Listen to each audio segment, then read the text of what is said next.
everyone fine. ಕೇರ್ಪೇಟೆಯಲ್ಲಿ Congress ಮುಖಂಡನ ಹಾದಿ ಬೀದಿ ರಂಪಾಟ ಆಗಿದೆ. ಇವತ್ತು ಮಂಡ್ಯ ಜಿಲ್ಲಾಧ್ಯಕ್ಷನ ಮುಂದೆ ಆತನಿಗೆ ಒಬ್ಬ ಮುಖಂಡ ಬೈದಿದ್ದಾನೆ.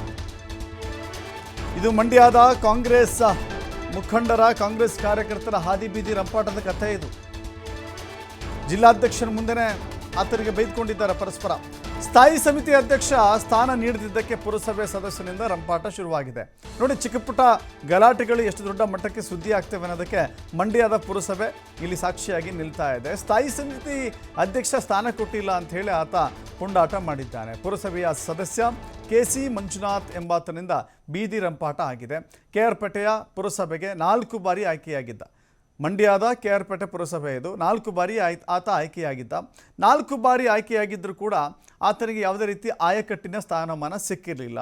ಸ್ಟ್ಯಾಂಡಿಂಗ್ ಕಮಿಟಿಯ ಅಧ್ಯಕ್ಷ ಕೊಡಿ ಅಥವಾ ಸ್ಥಾಯಿ ಸಮಿತಿಯ ಅಧ್ಯಕ್ಷ ಸ್ಥಾನ ಕೊಡಿ ಅಂತ ಹೇಳಿ ಆತ ಡಿಮ್ಯಾಂಡ್ ಇಟ್ಟಿದ್ದ. ಬಟ್ ಅಲ್ಲಿ ಮಂಜುನಾಥ್ಗೆ ಸ್ಥಾಯಿ ಸಮಿತಿ ಸ್ಥಾನ ಕೈತುಪ್ಪುವ ವಿಚಾರ ಆತನಿಗೆ ಗೊತ್ತಾಗ್ತಾ ಹೋಯಿತು. ಸೊ ಹೀಗಾಗಿ ಆತ ಕೆಂಡಾಮಂಡಲ ಆಗಿ ನನಗೆ ಅನ್ಯಾಯ ಆಗಿದೆ, ನನಗೆ ಅನ್ಯಾಯ ಮಾಡ್ತಾ ಇದ್ದೀರಿ ಅಂತ ಹೇಳಿ ಅವಾಚ್ಯವಾಗಿ ತನ್ನ ಸದಸ್ಯರಿಗೆ ಆತ ಬೈದುಕೊಂಡಿದ್ದಾನೆ. ಹೀಗೆ ಆತ ಬೈದಿರುವಂಥ ದೃಶ್ಯ ಮೊಬೈಲ್ನಲ್ಲಿ ಸರಿಯಾಗಿದೆ, ಜೊತೆಗೆ ವೈರಲ್ ಕೂಡ ಆಗ್ತಾ ಇದೆ. ಒಕ್ಕಲಿಗರ ಕರೆ ಕೊಡ್ತಾ ಇದೀಯಾ? ಕೌನ್ಸಿಲ್ ಸೇಸ್ ಮಾತಾಡು.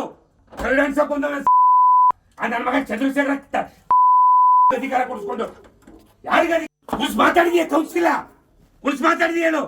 ನಾನು ಕುರ್ಬಳ್ಳಿ ಎಣಿಗೆ ಹೋಗಿ ಬಂದಿದ್ದೀನಿ ಸ್ನಾನ ಮಾಡ್ಕೊಂಡು. ಇವ್ನು ತೇಡ ಅನ್ಸಕ್ ಬಂದವನ ಕಳ್ಳ ಹೇಳ್ದ ಅಂತ ಮಾತು ಬತ್ ಚಳವಳಿನಲ್ಲಿ ಕರ್ಸು. ಬರೀ ಒಕ್ಕಲಿಗರ ಕರೆ ಕೊಡ್ತಾ ಇದೀಯಾ? ಕೌನ್ಸಿಲ್ ಸೇಸ್ ಮಾತಾಡು.